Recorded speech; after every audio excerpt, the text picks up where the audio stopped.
Bonjour à tous encore, bienvenue sur RP Media. Bonjour Moussa.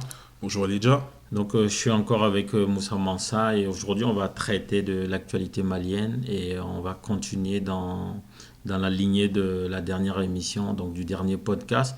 Il s'agit toujours des répercussions du carnage qui a eu lieu à Ogosagou, près de la frontière malienne avec le Burkina Faso, où dernières nouvelles, 160 populations Peul dans un village Peul avaient été massacrées. Jusque-là, on n'a pas pu identifier les auteurs. Ceci dit, ça laisse place à beaucoup de fantasmes, à beaucoup de spéculations. Donc, je suis là pour en parler aujourd'hui avec Moussa Mansa. Quelles sont les dernières évolutions du problème? Il me semble qu'il y avait un membre de la milice qui avait été arrêté, si je ne me trompe. Et, La milice Dogon. de la milice Dogon. Après, Ibeka semblait avoir on va dire, promis qu'il allait avoir juste. Et après, mis à part ça, il y a eu aussi beaucoup de spéculations sur, comme on l'a dit, sur le fait que il y aurait un complot Peul, en fait, contre l'État, envers l'État malien. Tu veux dire un complot de l'État malien pour exterminer les Peuls? En tout cas, ce serait ça dont les gens parlent. Et aujourd'hui, ce qui ressort le plus, comme on l'a dit la première fois, il y a beaucoup d'émotions dans les analyses. Il y a très peu d'analyses basées sur les faits. Et d'ailleurs, très peu de gens se déplacent sur les lieux. Les journalistes maliens ont la particularité d'être des reporters de guerre de salon, c'est-à-dire que la plupart sont dans leur salon, ils imaginent des faits. Et donc aujourd'hui, qu'est-ce que ça donne? Ça donne, on lit un peu partout, que ce soit sur les réseaux sociaux ou même certains médias, que l'État malien aurait programmé un génocide de l'ethnie Peul. Et T'as même la l'ancien CPI président de qui. l'Assemblée nationale, Ali Nouroum Diallo, le professeur Ali Nouroum Diallo, qui a été président de l'Assemblée nationale au compte du parti ADEMA PASJ, où à l'époque, il était collègue du président Ibrahim Boubacar Keïta et de son challenger aux dernières élections, Soumaïla Cissé, qui est aujourd'hui le chef de file de l'opposition. Le professeur Ali Nouroum Diallo, de 1992 à 2002, a été le président de l'Assemblée nationale. Il est aujourd'hui considéré comme le patriarche de la communauté Peul au Mali. Il a dit clairement dans une interview aujourd'hui accordée à Jeune Afrique que c'est un projet de génocide. Il dit clairement qu'on veut éradiquer l'ethnie Peul. Comment on peut s'exprimer d'une telle manière quand on a été au perchoir de l'Assemblée nationale du Mali? Ça, c'est une question qu'il faudrait lui poser. Surtout qu'on a fait, on a recensé, on va dire, les Peuls qui sont au sommet de l'État, donc qui sont dans le gouvernement malien à l'heure actuelle. Et au moment des faits, en tout cas au moment où le massacre avait lieu, sur les 31 ministres 32. 32 ministres qui composent le gouvernement du Mali, il y en a 8 qui sont Peuls. Ce qui nous fait un ratio d'un quart, un quart des ministres est d'origine Peul. Ce qui veut dire que voilà, euh, pour, au sommet de l'État, il y a, on va dire, un quart qui aurait collaboré. Donc ça fait beaucoup par rapport pour préparer un génocide. En tout cas, si on analyse les faits, comme tu l'as si bien dit, hein, un quart des ministres du gouvernement du Mali est Peul. Et quand on regarde le ministre de l'armée au moment des faits, lui-même est Peul. Et donc, on peut se demander hein, comment, si on est cartésien, comment, dans un gouvernement où un quart des ministres est Peul, où le président de l'Assemblée nationale est Peul, où le fils du président de la République est marié à la fille de ce président de l'Assemblée nationale qui est elle-même peuple, que tous ces gens puissent fermer leurs yeux pour cautionner un génocide de leur ethnie. C'est un peu abracadabrantesque cette théorie-là. Ceci dit, les agissements du gouvernement, la politique de sécurité de l'État malien est favorable à de telles spéculations. Tu sais par exemple que aurait armé les milices Dogon. Et donc la fameuse milice qui a été dissoute, elle a été armée par l'État malien parce que l'État voulait sous-traiter la sécurité de cette zone-là avec cette milice-là. Et donc certainement que cette milice a utilisé ces armes-là pour s'attaquer à des peuples qu'elles-mêmes considèrent comme étant membres de groupes terroristes. Parce qu'il faut rappeler que l'effet Amadou Koufa existe toujours. Amadou Koufa étant de l'ethnie Peul, il recrutait majoritairement au sein de la communauté Peul. Et donc cette attitude de Amadou Koufa a certainement jeté le discrédit sur la communauté Peul. Et ceux qui se sont attaqués, en tout cas les conflits entre Peul et Dogon qu'on a connus, sont dus à des problèmes d'éleveurs agriculteurs. Et d'autres personnes se sont attaquées à l'ethnie de Amadou Koufa, certainement. C'est-à-dire qu'aujourd'hui, au Mali, il y a une nébuleuse de terroristes. On n'a toujours pas prouvé que c'est la milice Dogon qui est auteur de ce massacre. En tout cas, la facilité emmène, que ce soit l'État malien, les forces telles que la mission Barkhane, telles que la MINUSMA, s'ils veulent s'installer dans la facilité, c'est plus simple pour eux d'accuser les Dogons parce que ça renforce leur position sur place. Parce que tant que le Mali sera faible, il y aura de fait une raison pour que la mission Barkhane soit au Mali, il y aura une raison pour que la mission onusienne soit là. Et donc, qu'est-ce qui reste aujourd'hui au Mali à faire par rapport à ça, par rapport à ce fantasme-là de génocide Peul? Qu'est-ce que l'État malien peut faire? Je pense que déjà, il devrait peut-être communiquer avec un peu plus de transparence. Et après, expliquer aussi l'absurdité d'un tel projet. Puisque c'est vrai qu'on a cité plus tôt qu'il y avait un quart des ministres qui sont Peuls, mais il y a aussi, les Peuls, ils ne sont pas, on va dire, fermés à la société malienne, ils sont complètement intégrés dans la société malienne, que ce soit dans la sphère politique de l'État, ou que ce soit dans le commerce, ou avec la population locale. Donc, déjà rappeler ça, quoi, que les Peuls sont des Maliens. En tout cas, les Peuls, citoyens maliens, ils sont Maliens, même, je dirais même avant même d'être Peuls. En tout cas, l'État, comme on l'a dit dans le précédent podcast, l'État ne se positionne pas suffisamment. Et même les personnes qui sont d'ethnie Peul, qui sont dans le gouvernement malien, qui sont dans l'appareil exécutif, devaient s'exprimer davantage parce que l'attitude de l'État malien est en train de laisser place à ce fantasme-là de génocide de l'ethnie Peul. Et effectivement, ça n'arrange personne si on fait une peulisation de l'insécurité au Mali. C'est-à-dire que si on fait une victimisation des Peuls exclusivement, ça n'arrange personne. Parce que d'une part, effectivement, il y aura certains Peuls qui auront tendance à se venger et qui parlent de vengeance, parlent de réaction. Et pas plus tard qu'aujourd'hui, il y a eu l'attaque dans un village Dogon où on a tué 6 personnes. Plusieurs villages Dogon. Voilà, plusieurs villages Dogon, toujours dans la même zone où on a tué 6 personnes. Est-ce qu'il faudrait aussi s'installer dans un cas de figure d'un génocide Dogon, sachant que de la même manière qu'il y a des Peuls dans l'appareil exécutif judiciaire au Mali, de la même manière il y a des Dogons. Et donc, si l'État malien ne joue pas son rôle régalien, ça va aller très loin. Et quels sont les différents cas de figure qu'on pourrait avoir si l'État laisse faire? Voilà, les différents cas de figure, je pense que ça peut amener petit à petit à une balkanisation de l'État malien, puisque dans d'autres régions aussi, il y a des tensions. Donc pas forcément entre ethnies, parce que souvent les gens vont interpréter par ethnie par facilité, mais c'est, on va dire, des tensions qu'il peut y avoir au niveau social, au niveau des castes, à différents niveaux. Et donc si on va dire, l'État abandonne et n'agit pas de manière régalienne, il y aura une escalade de la violence. Et donc cette escalade de la violence va mener à ces conflits, à ces massacres. Parce qu'au départ, le conflit qui opposait, on va dire, entre les chasseurs et les agriculteurs, enfin les éleveurs et les chasseurs, c'était un petit conflit, quoi. C'était un petit conflit de voisinage. Après, ça a pris les proportions qu'on connaît aujourd'hui. Et d'ailleurs, cette façon-là de présenter les malheurs, c'est-à-dire qu'il y a une différence quand on est journaliste, on le sait. Quand vous devez rédiger un article, vous devez faire une émission radio, il y a une différence entre dire que 35 personnes ont été tuées sur la route de Caille, ou 35 Maliens ont été tués sur la route de Caille. Ça, c'est une information factuelle. Quand vous dites que 35 Dogons ont été tués, ou 35 Peuls ont été tués, ou 35 Bambara ont été tués, vous entrez dans l'émotion. Tout de suite, ça prend une proportion.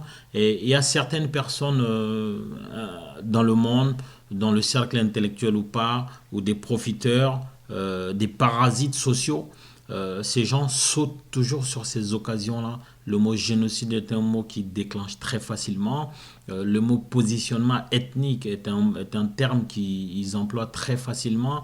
Et d'ailleurs, dans le village Peul dans lequel le massacre s'est produit, il y a fort à parier que toutes les victimes ne soient pas Peuls. C'est rare de voir des villages au Mali où tout le monde appartient à la même ethnie. L'ethnie Peul n'est pas une ethnie qui fait du mariage exclusivement endogamique. Les Peuls se marient avec des Songhai, des Peuls se marient avec des Soninké, avec des Bambara. Voilà. Et donc, quand on va abattre froidement comme ça 160 personnes dans un village, on va trouver difficilement qu'il n'y avait que des Peuls. Et donc, ça ramène encore à cette histoire de... On devrait parler plutôt de violence. C'est vrai que les Maliens, aujourd'hui, que ce soit les Dogons, que ce soit les Peuls, sont tous victimes de la même insécurité, du même terrorisme. Et cette façon de l'appeler là, si on ne trouve pas d'autres terminologies, c'est comme tu l'as dit, hein, si l'État ne se positionne pas, ça va aller crescendo. Et d'ailleurs, il y a d'autres problèmes ailleurs. On pourrait citer le cas de ce qui se passe en ce moment à Caille. Tu pourrais en dire un mot. Ah, ce qui se passe dans la région de Caille, c'est que, bon, actuellement, il y a, on va dire une caste dominée qui est considérée comme esclave, qui, on va dire, maintenant proteste et se rebelle contre ce statut face à une classe dominante. Sauf qu'il y a, il y a une personne qui a été tabassée, et donc après, ça va avoir forcément des répercussions. De l'autre côté, ça peut amener à ce que l'autre caste réplique. Et donc au final, si rien n'est fait, bah, ça va peut-être s'il y a des morts pendant ces règlements de compte, ça va déboucher forcément à une escalade de la violence, et ça peut amener à une situation similaire à celle qu'on connaît au centre et à celle qu'on connaît aussi au nord du Mali. Parce qu'il faut rappeler que ce qui se passe au centre, c'est pas uniquement au centre du Mali. Le problème d'insécurité, il existe aussi au nord. Le nord est une zone de non-droit maintenant. Bah justement, ce qui se passe à Caille, hein, moi j'ai eu la possibilité de suivre. Il y a eu une manifestation, une marche des ressortissants de Caille à Paris qui ont marché jusqu'à l'ambassade du Mali. Donc il y avait les Soninké du Mali, de la Gambie, du Sénégal, de la Mauritanie. Et donc ils ont tous marché pour aller demander à l'ambassade du Mali de faire face à ces problèmes-là, enfin de transmettre à l'État malien leurs problèmes. Et il se trouve, hein, comme tu l'as dit, il y a, dans la communauté soninké, il y a des nobles et des gens de caste. Et donc ceux de la caste inférieure, appelés les Komé, aujourd'hui se révoltent, se rebellent contre le traitement qui leur est réservé. Nous ne portons pas un jugement, hein, on ne porte pas un jugement sur les communautés soninké, on fait juste un constat. Donc le constat est le suivant. Il y a des gens, de par la nature de leurs parents, naissent esclaves. On les appelle les Komé. Et on a d'autres gens qui naissent dans des familles nobles, et donc de fait, ils sont les maîtres de ces Komé. Et donc, depuis des siècles, ces Komé acceptaient de faire les travaux champêtres, acceptaient de faire les basses besognes et acceptaient de ne pas occuper certains rangs dans la société tels que être imam. Il faut rappeler que la communauté soninké est très très ancrée dans l'islam et ils sont reconnaissables par des noms. Et nous ferons une émission spéciale là-dessus. On ne va pas donner les noms parce que ce n'est pas le but aujourd'hui. En tout cas, il y a certains noms de familles dans la communauté soninké qui sont des noms de nobles. Et pareil, il y a certains noms de famille qui sont des noms de Komé, donc qui signifient esclaves. Et ça a commencé exactement, c'est-à-dire que le problème aujourd'hui qui se passe dans la communauté soninké à Caille a commencé exactement comme le problème entre éleveurs et agriculteurs. Et l'État n'a pas voulu se positionner. Et là, il y a eu des blessés, il y a eu des amputés, il y a eu des éborgnés. À Caille, on a vu les images. J'ai reçu plusieurs courriers dessus pour me demander d'en parler. À l'époque, je n'avais pas d'éléments en dehors des témoignages de ceux qui vivent la chose.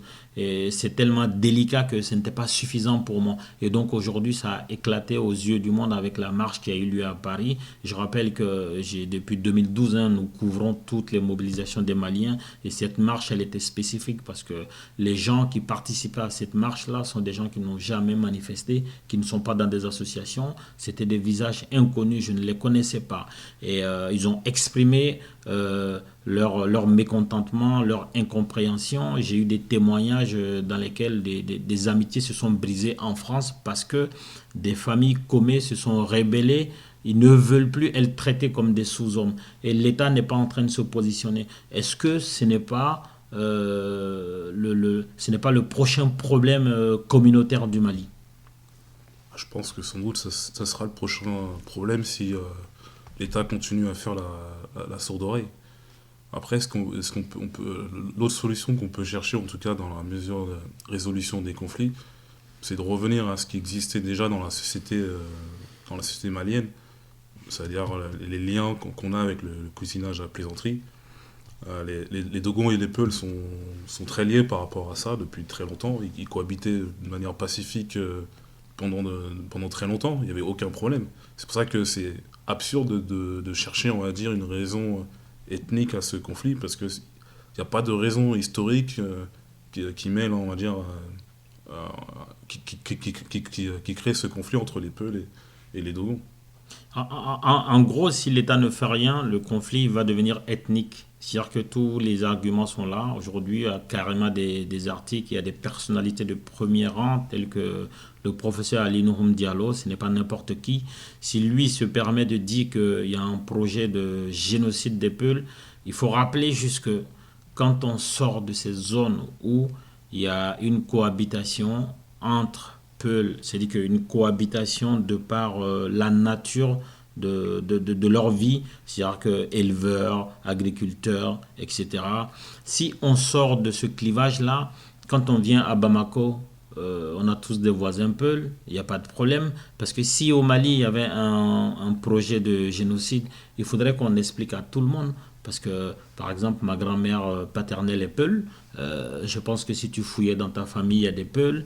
Des gens sont Bambara, ils sont Dogons, ils sont mariés à des Peuls. S'il y a un projet de génocide, il faudra informer tous ces gens pour qu'ils tuent finalement leur épouse. Il faudrait que j'aille tuer ma grand-mère. Il faudrait que le fils du président de la République, Karim Keïta, tire une balle dans la tête de son épouse qui est elle-même Peul. Il faudrait peut-être que les membres du gouvernement qui ne sont pas Peul se mettent à assassiner ou empoisonner les 8 ministres Peul dans le gouvernement.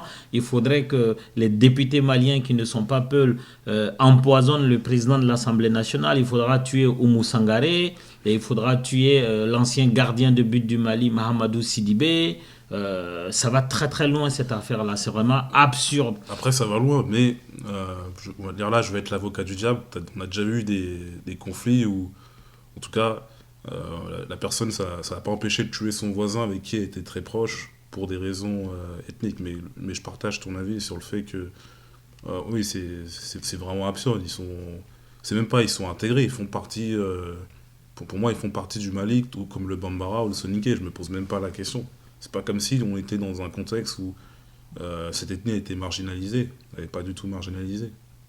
Et d'ailleurs, quand on regarde de près, quand il y a des problèmes avec les Touaregs, on va tout de suite touaregiser le problème. C'est-à-dire que vous tuez 10 personnes à Bamako, si tant que c'est des Koulibaly, des Ouagé, des Malais, des Diarra Koulibaly, on ne va pas faire attention à leur ethnie. Dès lors que ce sont des Touaregs, par exemple, dans un accident ou dans un carnage programmé, vous tuez 10 personnes à Bamako, d'ethnie autre que Peul et Touareg, on ne va pas citer l'ethnie des victimes.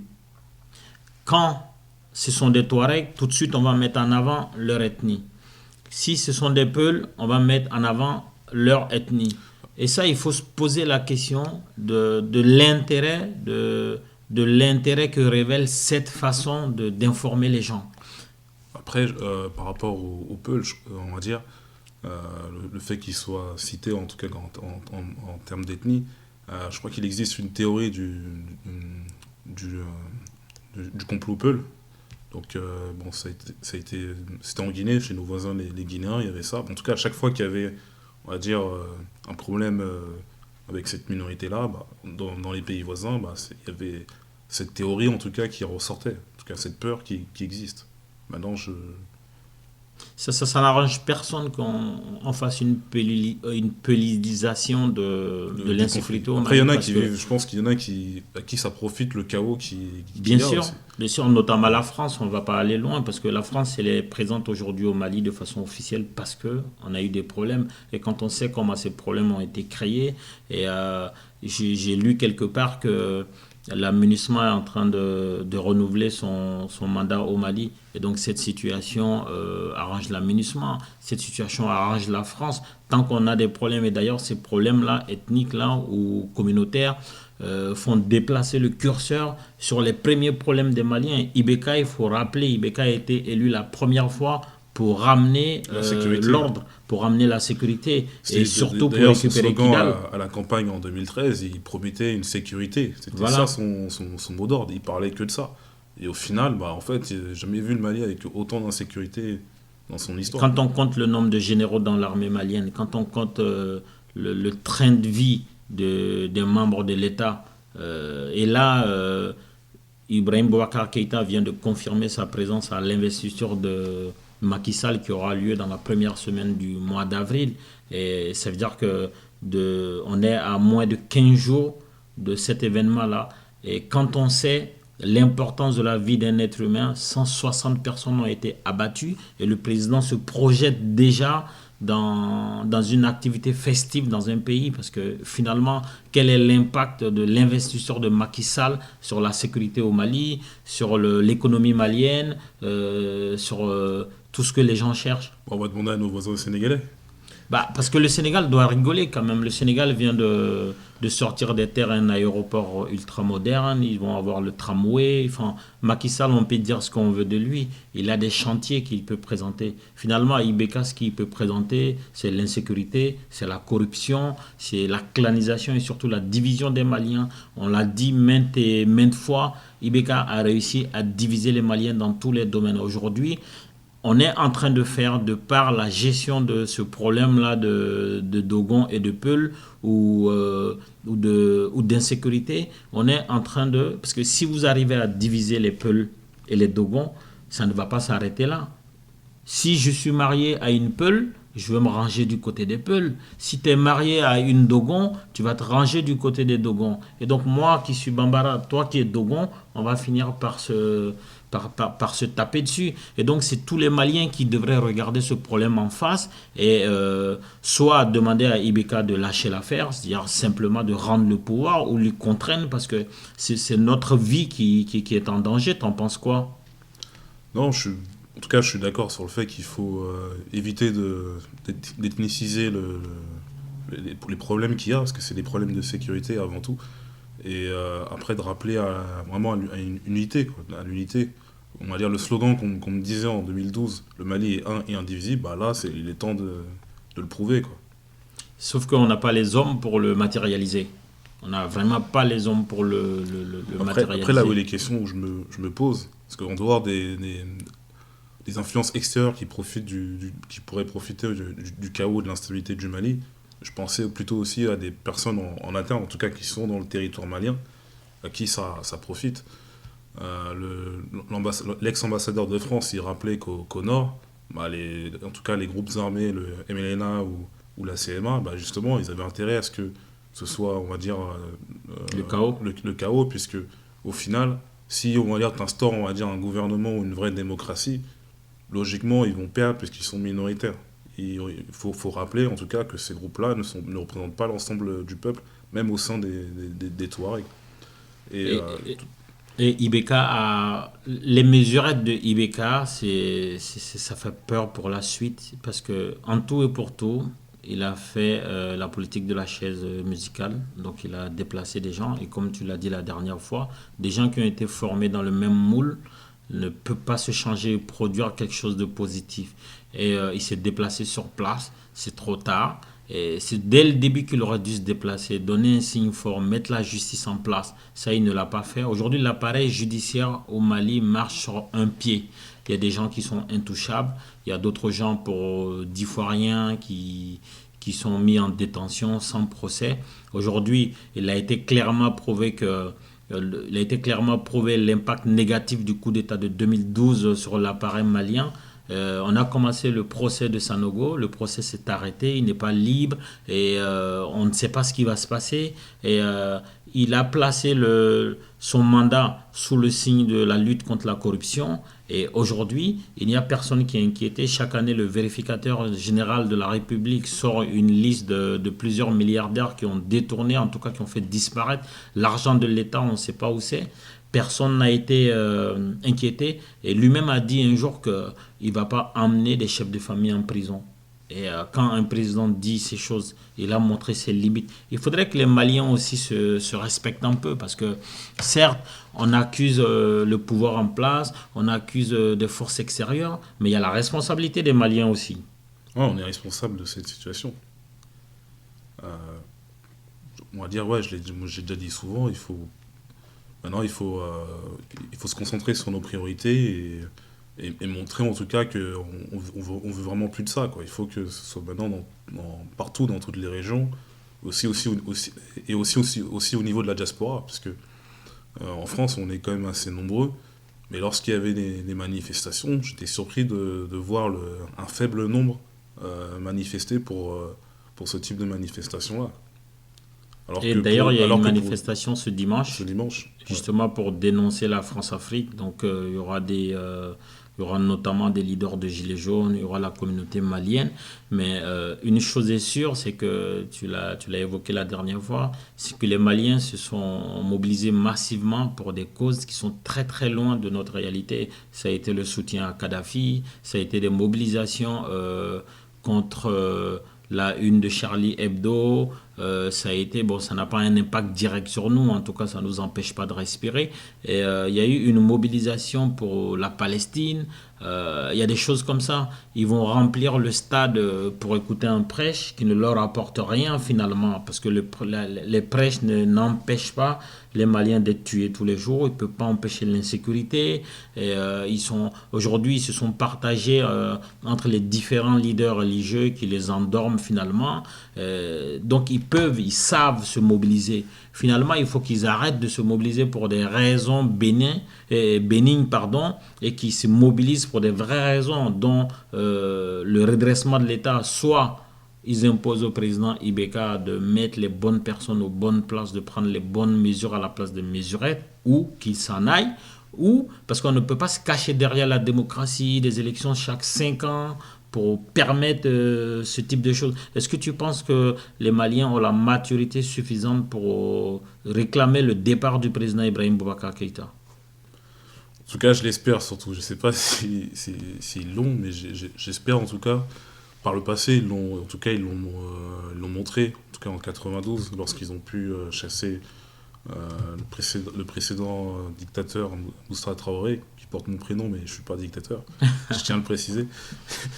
Et aussi, voilà, en tout cas, le Mali arrive à prouver que lorsqu'il se sent concerné, on peut être fort et on peut être nombreux. Donc là, c'est vraiment le moment de s'unir en tout cas.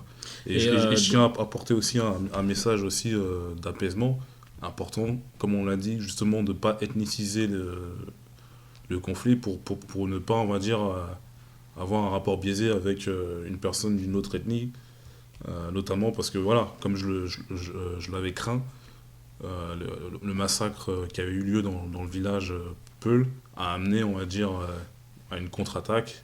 Et tu as eu des villageois qui ont été aussi massacrés, mais là, c'est les villageois de Dogon qui ont été massacrés.